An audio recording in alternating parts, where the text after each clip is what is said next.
Bom, o tema da mensagem de hoje é o impacto na vida de Pedro quando o galo cantou. Vamos ler Lucas capítulo 22, versículos de 31 a 34, depois os 60 a 62. Simão, Simão, eis que Satanás vos reclamou para vos peneirar como trigo. Eu, porém, roguei por ti, para que a tua fé não desfaleça. Tu, pois, quando te converteres, fortalece aos teus irmãos. Ele, porém, respondeu: Senhor, estou pronto a ir contigo, tanto para a prisão quanto para a morte. Mas Jesus disse: afirmo-te, Pedro, que hoje 3 vezes negarás que me conheces, antes que o galo cante. Vocês conhecem a história, e ele acabou negando mesmo, né? E a partir dos versículos 60 a gente lê. Aqui as pessoas estão perguntando se ele era um dos discípulos de Jesus. Pedro insistia: homem, não compreendo o que dizes. E logo, estando ele ainda a falar, cantou o galo. Então, voltando-se, o Senhor fixou os olhos em Pedro, e Pedro se lembrou da palavra do Senhor, como lhe dissera: hoje 3 vezes me negarás antes de cantar o galo. Então Pedro, saindo dali, chorou amargamente. Gente, essa é uma história que todo mundo conhece. Jesus avisa Pedro que Satanás queria peneirá-lo como ao trigo. Isso é uma figura de usar a tentação, de expor a sua fraqueza, o seu pecado. Porque a peneira faz isso, né? Ela deixa ali a sujeira, as imperfeições de quando você coloca o grão de trigo. O grão verdadeiro passa e aquele que é sujeira e tal fica peneirado ali. Então Jesus diz para Pedro: olha, Satanás vai te tentar e o objetivo dele é acabar com a sua fé. Mas eu roguei ao Pai para que a sua fé não perecesse. E Jesus ainda diz: olha, antes, Pedro falou: olha, Jesus, eu vou contigo para onde for. Se tiver que ir para a prisão, eu vou. Se tiver que ir para a morte, eu vou também. Jesus falou: não, Pedro, antes que o galo cante, você vai me negar 3 vezes. Então, eu queria fazer uma reflexão sobre isso, sobre o impacto que o galo tem na vida de Pedro, e trazer algumas aplicações para a nossa vida. Então, eu queria falar desses 4 personagens da história. Primeiro é Jesus. Jesus está enfrentando o momento mais difícil da sua vida. Ele está prestes a ser preso, a ser crucificado, e ainda assim ele está preocupado com Pedro. Porque quando ele chama Pedro para avisar a Pedro que Pedro seria tentado por Satanás, e que o objetivo de Satanás era fazer com que a fé dele desfalecesse, ou seja, que ele se desviasse, exatamente como aconteceu com Judas. Então Jesus ali está mais preocupado com Pedro do que consigo mesmo, porque Pedro, negando ou não, ele morreria na cruz para nos salvar. O segundo personagem que vale a pena a gente pensar é Satanás. Satanás é assim, ele realmente é o tentador, ele é o acusador, e o objetivo dele é roubar, matar e destruir. Entretanto, a gente vê no texto que até para tentar um filho de Deus ele tem que pedir. Que a Bíblia diz que ele está ali reclamando, ou seja, pedindo para tentar Pedro, como ele fez com Jó. Todos vocês conhecem a história de Jó. Então, a tentação faz parte da história e da vida de todo mundo, até mesmo dos crentes, tá? O terceiro personagem é Pedro. Quem é Pedro? Pedro é você e sou eu. Uma pessoa que, ainda que tenha ótimas intenções, tem falhas, tem fraquezas, tentações, e pode cair nas tentações quando é enfrentado pelo diabo, o tentador. Então a gente vai refletir um pouco sobre isso também. E o último personagem é o galo. E aqui eu quero deixar bem claro que tem gente que diz que não é um pássaro, não é um galo de verdade.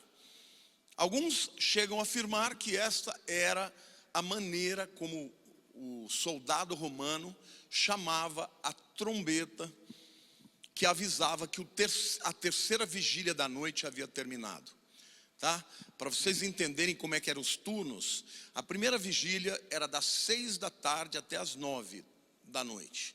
A segunda vigília das 9 à meia-noite. A terceira vigília da meia-noite às 3 e a última vigília das 3 às 6 da manhã. Então, o que Jesus estaria ali falando é que antes que tocasse a trombeta para render o turno da terceira vigília, Pedro iria negar 3 vezes. E estes que defendem isso dizem que não havia galo na região do templo. Mas é importante também saber que há controvérsias. Por quê? Porque Pedro não negou na região do templo. Pedro estava perto da casa de Caifás. Quem foi comigo a Israel sabe que aquela igreja Galo Canta, né? É a igreja onde tradicionalmente é o lugar onde Pedro teria negado a Jesus. E está pelo menos a 500 metros de distância da região do templo.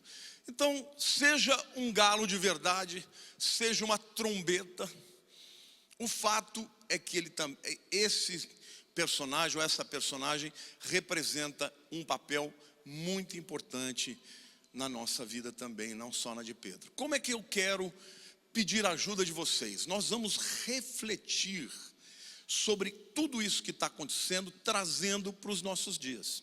Vamos fazer assim? Então, quem é a trombeta? A trombeta é todo instrumento, seja usado por Satanás, pela vida, por Deus ou por qualquer circunstante, que revela a nossa fraqueza, os nossos pecados, as nossas dificuldades, até as nossas boas intenções que não são concretizadas. É isso que a trombeta aqui significa, e essa trombeta foi muito importante na vida de Pedro, porque foi isso que acordou Pedro para a vida, porque ele achava que ele era o cara, que ele era o tal, que ele era corajoso, que ele ia até onde fosse necessário com Jesus, e na hora do vamos ver, aquilo revelou a sua fragilidade e a sua impossibilidade de cumprir a promessa. Tá bom? Então, gente, nós vamos começar a fazer aqui algumas reflexões e trazer para a nossa vida aqui. A primeira delas é que o Senhor estava preocupado com o fato de que Pedro seria tentado. Às vezes, gente, quando a gente está vivendo momentos de tentação, de prova, né, pode ser uma prova financeira, pode ser uma prova num casamento, pode ser uma tentação na área moral, não importa qual seja a prova que você está enfrentando, que reforça a sua fragilidade, que expõe a sua vergonha. Às vezes a gente tem a sensação de que Deus não se importa conosco. Mas aqui a gente vê claramente Jesus preocupado com Pedro num momento tão importante da sua vida. Ele diz: Simão, Simão, eis que Satanás vos reclamou para vos peneirar como trigo. Então, eu quero dizer para você hoje que está me vendo aí, Deus não está alheio à sua prova e à sua tentação. Você crê nisso, irmãos? Ele conhece até o adversário, conhece até as estratégias que Satanás vai usar para te derrubar. Deus sabe de tudo e Ele está preocupado com isso. E a palavra preocupação não é no sentido, eu não posso fazer nada, meu Deus, que coisa, puxa vida, que pena. Não, a preocupação de Deus é a semântica da própria palavra. Ele está ocupado antes de acontecer. E do mesmo jeito que Ele está permitindo que Satanás te tente, Ele já tem um escape para a tua vida. Porque a palavra de Deus nos garante que Deus não nos deu nenhuma tentação sobre-humana, mas fiel é Deus que junto com a tentação, Ele já proveu o escape. Amém? Então o fato de Deus permitir que você passe por provas, não significa que Ele esteja alheio ou que você esteja lutando por sua conta. A segunda coisa que a gente vê nessa reflexão é que Satanás teve que pedir para tentar a Pedro. E o objetivo de Satanás era destruir a fé de Pedro, como ele fez com Judas. E Deus permitiu que ele fosse tentado, mas o propósito de Deus nunca foi a queda de Pedro, mas sobretudo a transformação de Pedro. Amém? Glória a Deus. Agora, Satanás também deseja derrotar todos os crentes. A Bíblia diz que o diabo vence, o ladrão vence não para roubar, matar e destruir. Não basta matar, ele quer destruir tua reputação, destruir a tua casa, destruir a tua família. Essa é a vontade dele. E é assim que ele vem para te tentar, tá? Mas a Bíblia diz que Jesus orou por Pedro. Ah, pastor, mas Jesus, claro que ele orou por Pedro. Pedro era muito próximo dele. Não, meu querido. A Bíblia diz que Jesus ora por você. Nesse momento ele está orando por você. Vocês querem ver? Lá em João capítulo 17, versículo 20, ele diz assim. Ele está falando com o Pai, né? Que é a oração sacerdotal. Ele está orando ao Pai. Ele está dizendo assim: não rogo somente por estes, mas também por aqueles que vierem a crer em mim, por intermédio da sua palavra. Não é lindo isso? 2000 anos, a palavra ainda está gerando fé.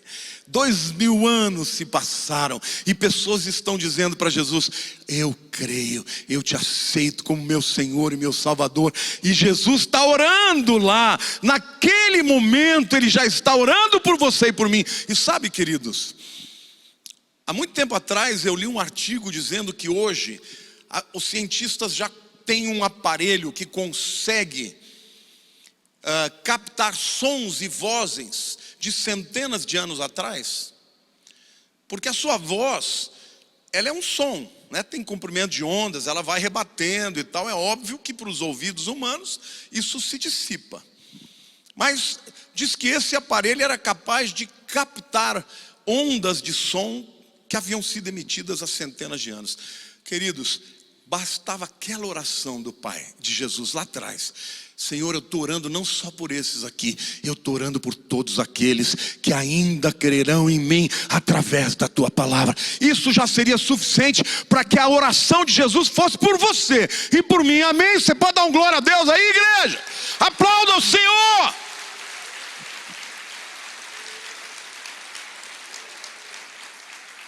Mas a Bíblia não diz que ele orou só lá.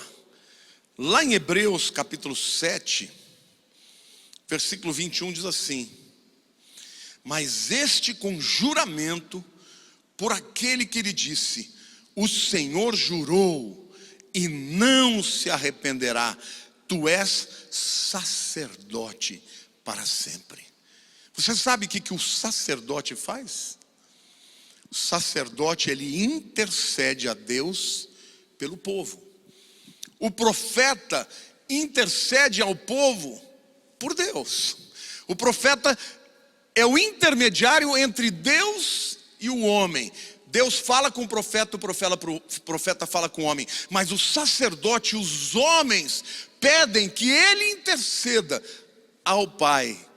Amém? Lá perante Deus. E aqui Hebreus capítulo 7, 21 está dizendo que Jesus jurou, dizendo: Deus jurou, né? Tu és para sempre sacerdote.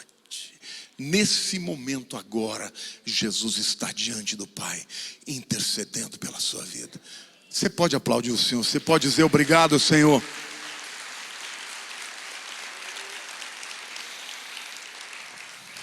Então, gente, é importante você saber que tudo aquilo que aconteceu não aconteceu porque escapou das mãos de Jesus.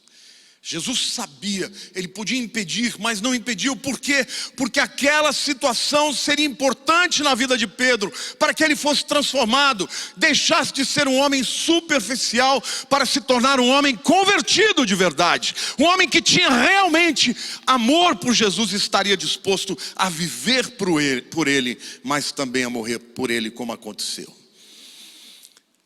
Mas eu quero ainda, dentro desta primeira reflexão, dizer que Pedro perdeu a batalha para o diabo. Ele cedeu à tentação. Ele negou 3 vezes a Jesus.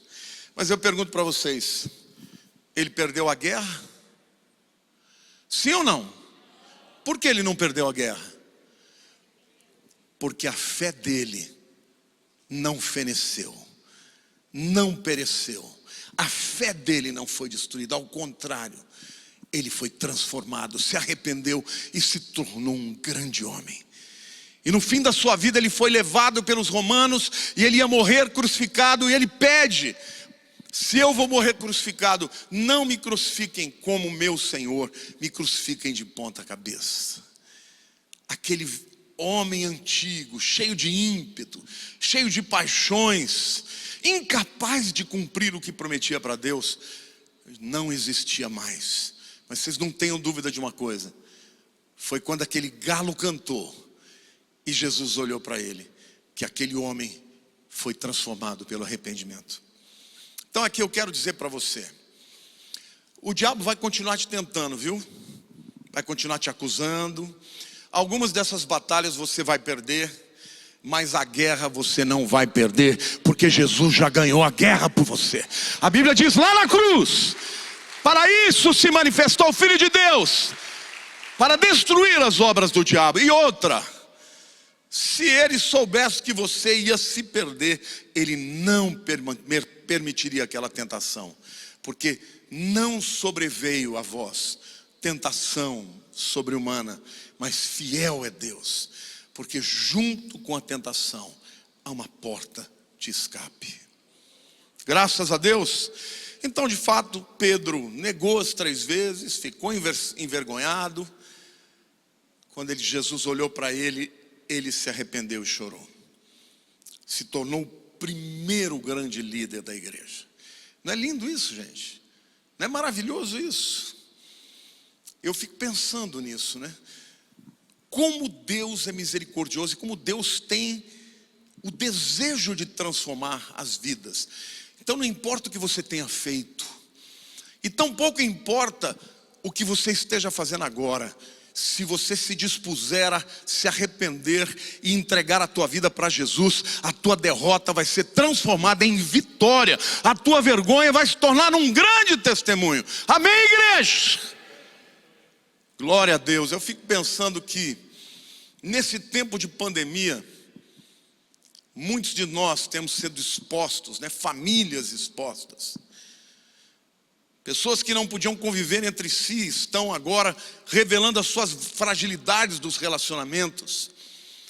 Empresários estão revelando as suas fragilidades, porque são pessoas que nunca se prepararam para um momento como esse. E a própria Bíblia elogia a formiga quando aprende a guardar parte do que recebe para um dia mau.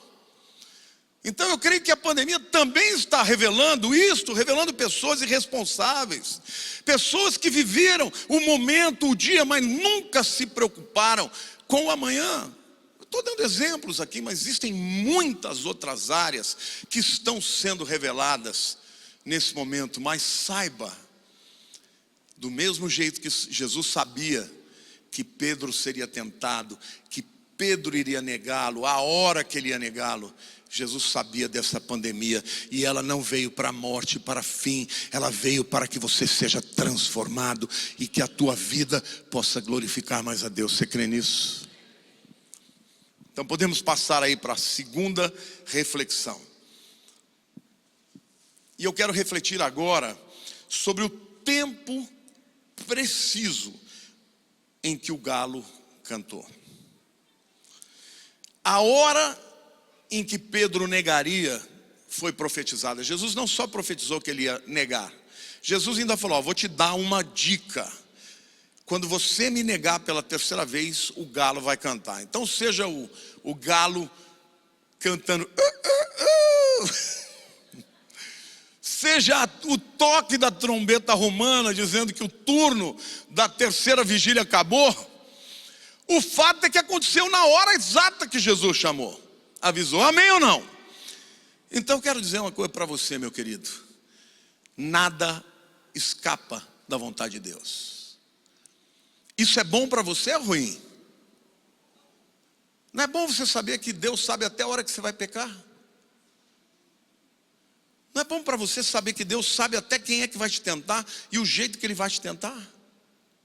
Ah, pastor, por que Deus deixa? Porque Deus não criou robôs.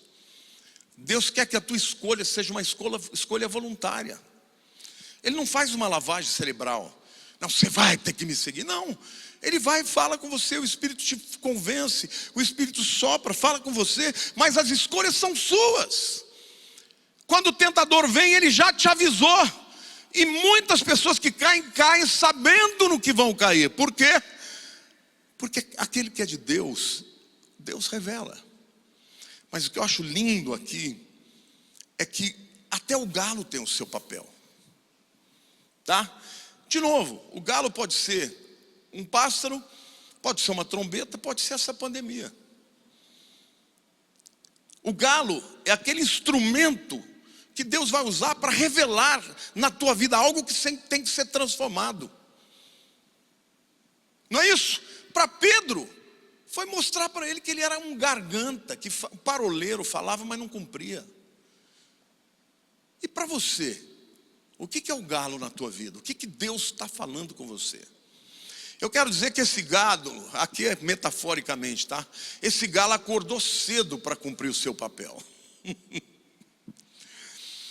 E muitas vezes quem acorda cedo para cumprir o seu papel é o diabo e os seus demônios, e você está aí todo tranquilão na sua vida, achando que está tudo bem, e ele já se antecipou, ele já se preparou, ele já engendrou um plano para te fazer derrubar. Então, meu irmão, acorda!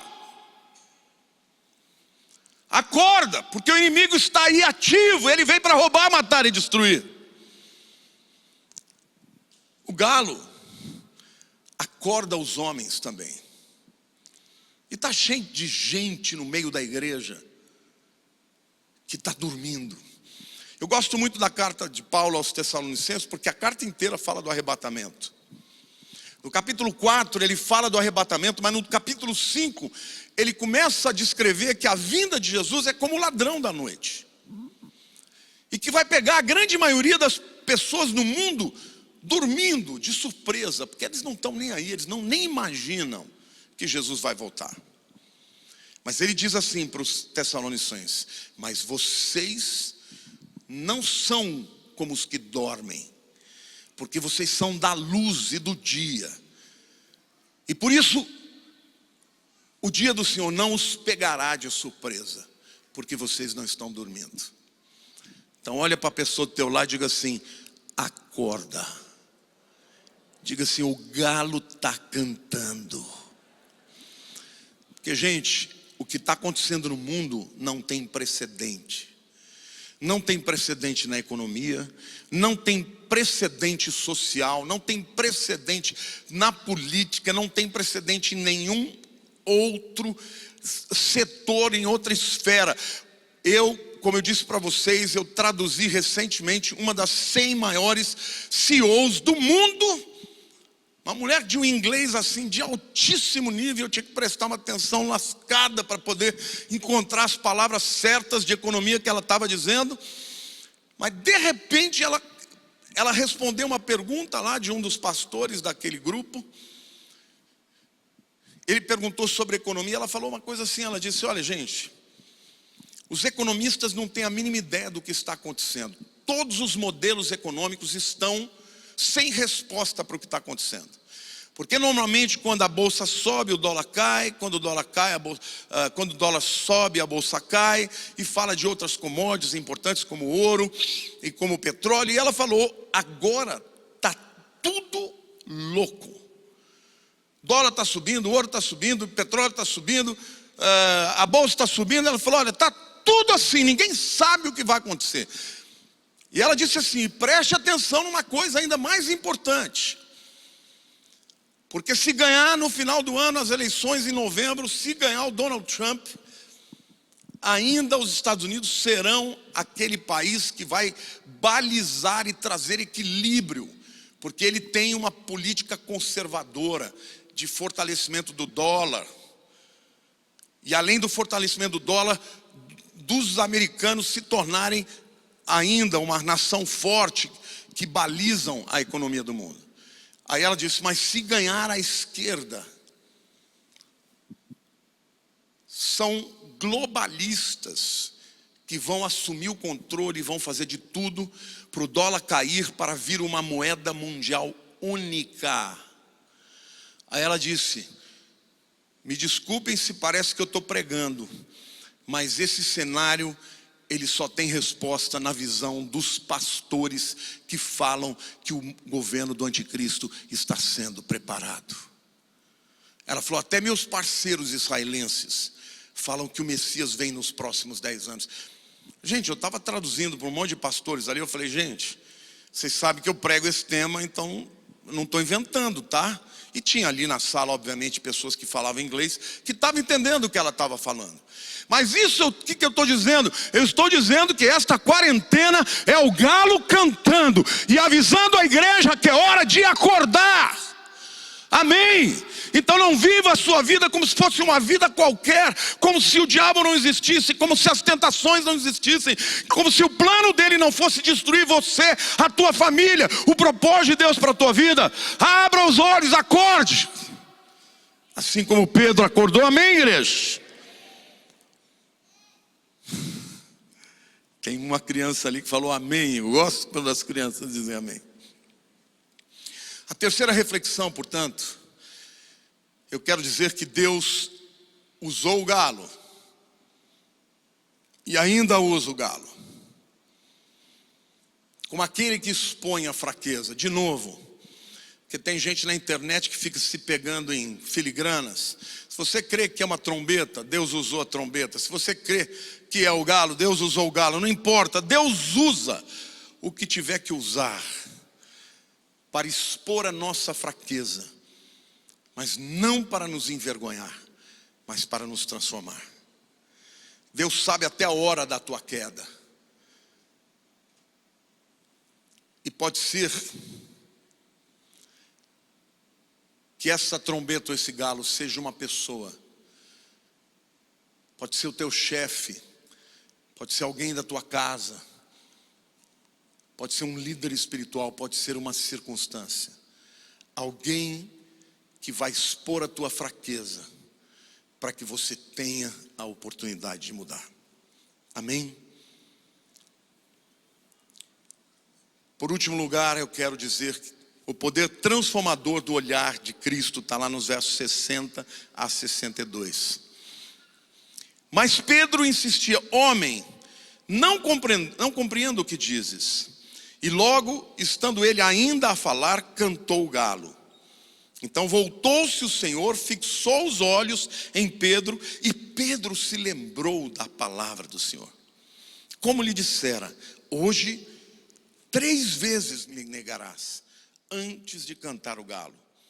Então Pedro, saindo dali, chorou amargamente. A Bíblia diz que o Senhor voltou e olhou para Pedro. Essa é a primeira coisa que eu quero dizer. O Senhor sempre olha para você e por você. Você sabia disso? Você sabia que a Bíblia diz que os olhos do Senhor passeiam procurando aqueles que o adoram? Sabia disso? Deus olha para aqueles que são seus, mesmo que você seja imperfeito, mesmo que você tenha pisado na bola. Eu quero dizer para você que está me vendo aqui, que talvez você já tenha sido crente e hoje está afastado. Talvez você seja um crente que esteja em pecado. Satanás está de olho em você, mas o olhar dele é destruir a sua vida. Mas Deus não, Ele está olhando para a tua vida para transformar a tua história. Então, meu querido, entenda, Deus já venceu essa batalha na cruz. O resultado desta batalha é teu, a decisão é tua. Enquanto você estiver olhando para o diabo, dizendo, ele é mais forte que eu, ele está vencendo.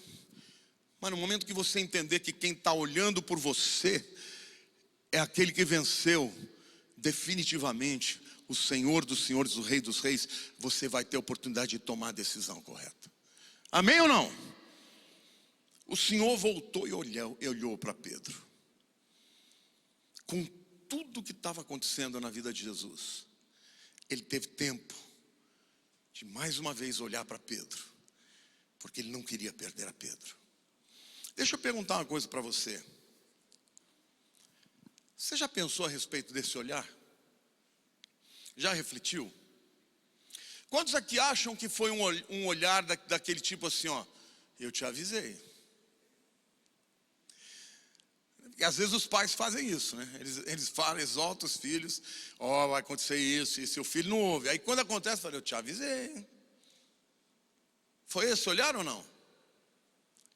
Quem acha que foi, levanta a mão. Quem acha que não foi, levanta a mão. Vocês estão certos. Bom, então não foi um olhar de eu te avisei. Será que foi um olhar de decepção? É, Pedro. Que pena, Pedro. Será que foi assim? Por que não?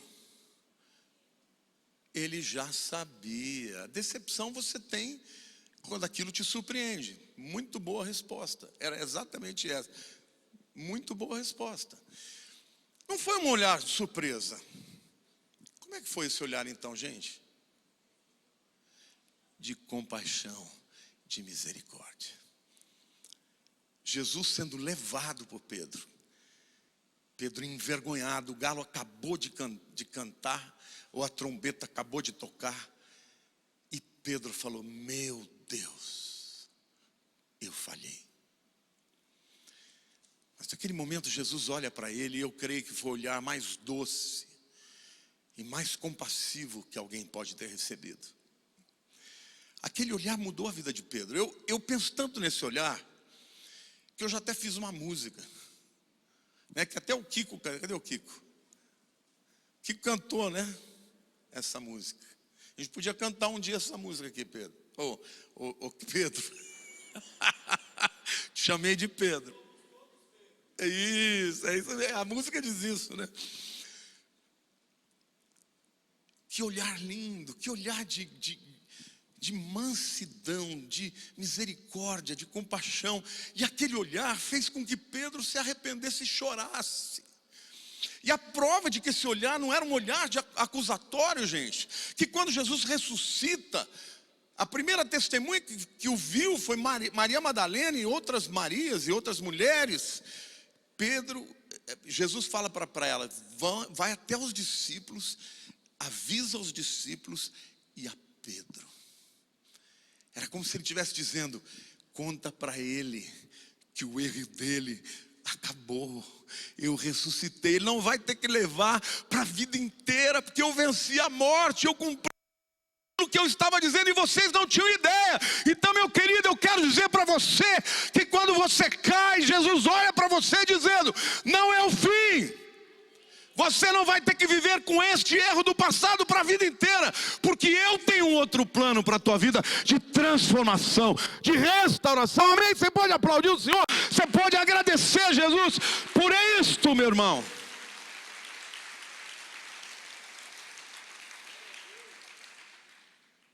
E certamente Jesus, quando encontrou os discípulos, abraçou a Pedro. Eles não tiveram tempo para conversar sobre isso, mas Pedro estava tão feliz, porque agora Jesus estava vivo. Ele não queria que o último relacionamento dele com Jesus fosse pautado pelo fracasso. E a verdade é que quando mais para frente os discípulos estão lá na Galileia de novo pescando, Jesus aparece no final de uma noite em que eles não pescaram nada, manda que ele jogue a rede para o outro lado, eles pescam uma pesca maravilhosa, e aí Jesus chama Pedro depois que ele preparou aquele churrasquinho gostoso, de comunhão. Eu acho que os discípulos estavam todos assim meio patsos, né? Meu Deus, ele está vivo mesmo. E eu imagino que aquela conversa deve ter sido uma conversa diferente. Não era aquela conversa que os discípulos tinham com Jesus quando ele estava vivo, né? provavelmente eles brincavam, brigavam entre si. Não, ali tinha aquela reverência, aquela solenidade. Ele é Deus. Meu Deus. Acabou aquele momento do churrasquinho. Jesus chama Pedro e fala: vem cá, Pedro, vamos conversar. Pedro, tu me amas. Te amo, Senhor, tu sabes disso. Então apacenta as minhas ovelhas. Pedro, tu me amas? Uma segunda vez. Sim, Senhor, eu te amo.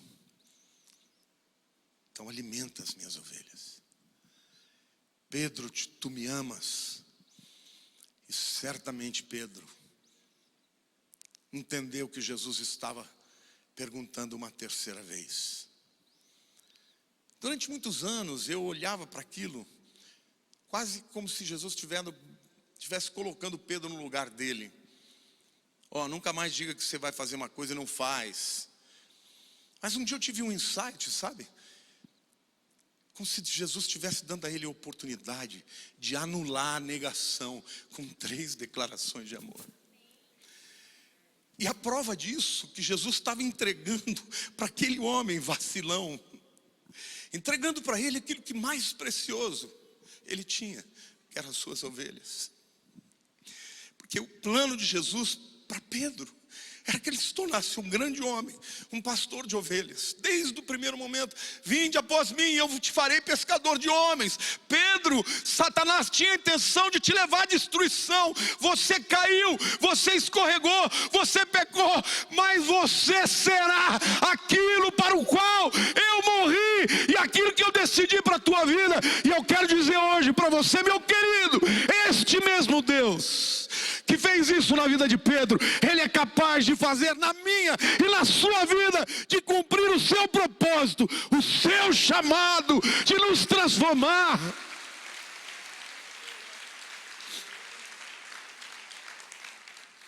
Então, em nenhum momento aquilo pegou Jesus de surpresa, não.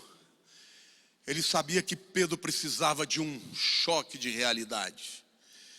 E o choque de realidade fez com que ele entendesse que não seria na força do seu braço. Foi no arrependimento de Pedro que ele foi transformado. Mas Jesus quis que o mundo conhecesse a Pedro como o primeiro líder da igreja.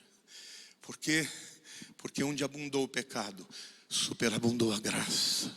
Por quê? Porque o cair é do homem, mas o levantar é de Deus. Por quê? Porque o homem pode riscar da vida aqueles que falham seriamente com ele, mas Deus jamais faz isso. Não é maravilhoso isso, irmãos? Você saber que Deus, conhecendo todos os seus erros e pecados, ainda assim Ele te escolheu. Ainda assim Ele tem um plano maravilhoso para a sua vida. Eu sei os planos que eu tenho ao vosso respeito, que são planos de paz. Então, se você é uma daquelas pessoas que está vivendo debaixo de culpa e acreditando que Satanás venceu na tua vida porque você cometeu erros para os quais você não tem conserto, eu quero que você saiba que não existe nada que Deus não possa refazer. Até a morte, que é o principal algoz dos seres humanos, o Senhor venceu. Então não viva pelos erros do passado, viva pelo olhar de Jesus. Um olhar que nos leva à transformação e nos leva ao arrependimento.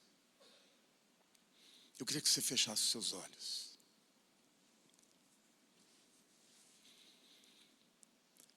Pedro perdeu uma batalha, mas ganhou a guerra. Foi transformado pelo amor de Jesus. O amor de Cristo o atraiu de volta para si e não permitiu que ele se afastasse. Satanás, o pai da mentira, quer te levar para longe de Deus. quer te levar para longe de pessoas que você ama. Talvez porque você pecou de uma maneira muito importante e quase definitiva com elas. Ou talvez porque elas tenham pecado contra você e você não seja capaz de perdoá-las. Mas todo afastamento, toda ruptura gera perdas, gera feridas, gera dores. E o amor de Jesus sobre nós, em nós e através de nós, Ele é capaz de restaurar todas as coisas. Mas basta que você creia mais no amor do que no ódio, creia mais no perdão do que na culpa, creia mais na bondade do que na malignidade, mais na luz do que nas trevas. Jesus ainda intercede por nós. Jesus ainda se interpõe pela vida dos pecadores. Jesus ainda transforma, como Ele transformou Pedro. Jesus ainda olha para você com olhar de misericórdia. Jesus ainda tem planos para a tua vida. Mas você tem que dizer sim para Ele. Talvez o galo esteja cantando, a trombeta tocando na tua vida.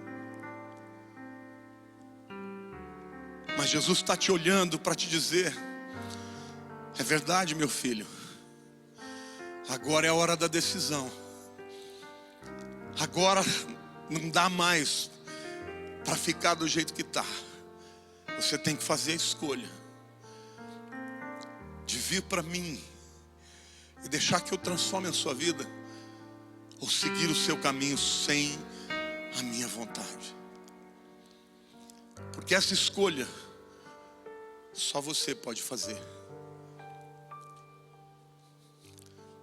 Eu queria que você tocasse, Neto, o cântico Jesus meu guia é. Não precisam cantar não, só o piano. Porque nesse momento eu quero orar pela tua vida, por você que está me vendo agora. Vai aparecer na tela uma mensagem dizendo que você deve dizer, caso você esteja dando a sua vida para Cristo. Deixe-nos saber, porque agora, mesmo que você estiver distante de nós, se você não tiver ainda uma igreja, se você não tiver em aliança com uma igreja, nós queremos fazer uma aliança com você. E nós queremos ter uma mentoria, um cuidado pastoral pela tua vida também. Mas você que está aqui, feche os seus olhos.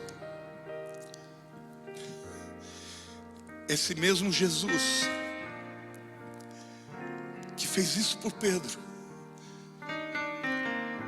fez na minha vida, quer fazer na tua.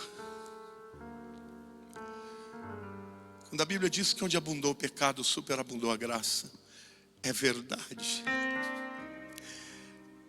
Porque o amor de Jesus é sempre mais forte do que o erro do homem.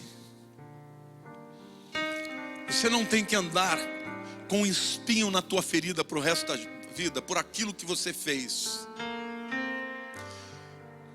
E se talvez você hoje está vivendo amarrado, desobedecendo a Deus, envergonhando a Deus por conta de algum pecado que você esteja cometendo, ainda hoje, o Senhor quer tirar esse espinho da tua ferida e passar o sangue que cura toda dor, toda ferida. E Ele me mandou falar com você hoje, como Ele disse a Madalena: avise a Pedro. E eu queria que você se sentisse hoje como um Pedro, porque como o Kiko diz, todos somos Pedros. Eu sou Pedro, eu já pisei na bola, você já pisou na bola.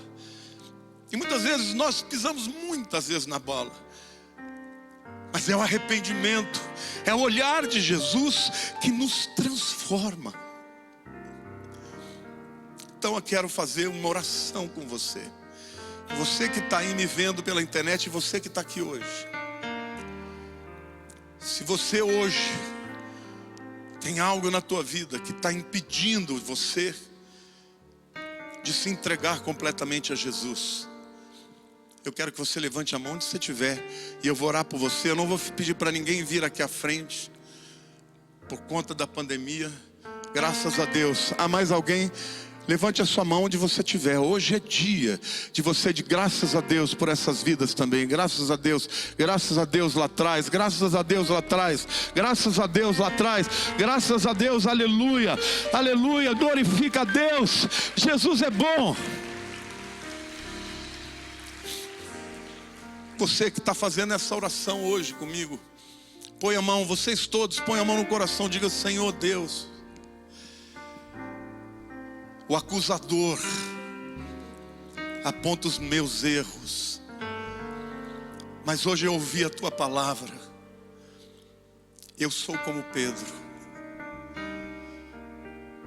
Muitas vezes eu cometo pecados que eu não gostaria. Muitas vezes, Senhor, eu tenho arrogância no meu coração. Mas hoje eu entendi que não é na minha capacidade, mas é na tua. Que não é na minha justiça e retidão, mas é na tua.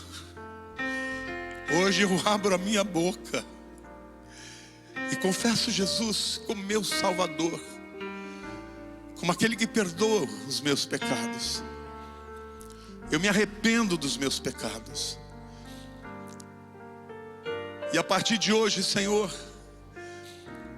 deste arrependimento genuíno no meu coração, a partir de hoje, Pai, eu quero seguir a tua vontade e me tornar aquilo que o Senhor planejou,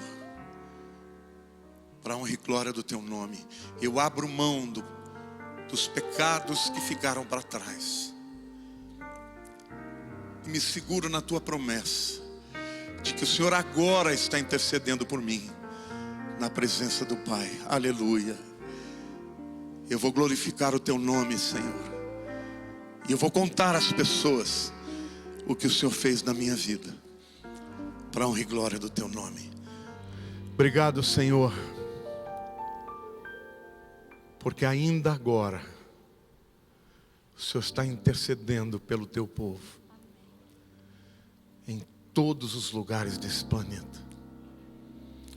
Eu te peço, Senhor, que esta quarentena, que esta pandemia seja a trombeta que toca, o galo que canta, para nos tirar da letargia, do sono e nos acordar para a vida, Pai.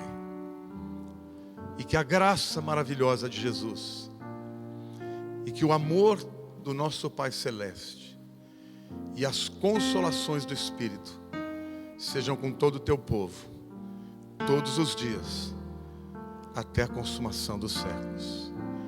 Amém.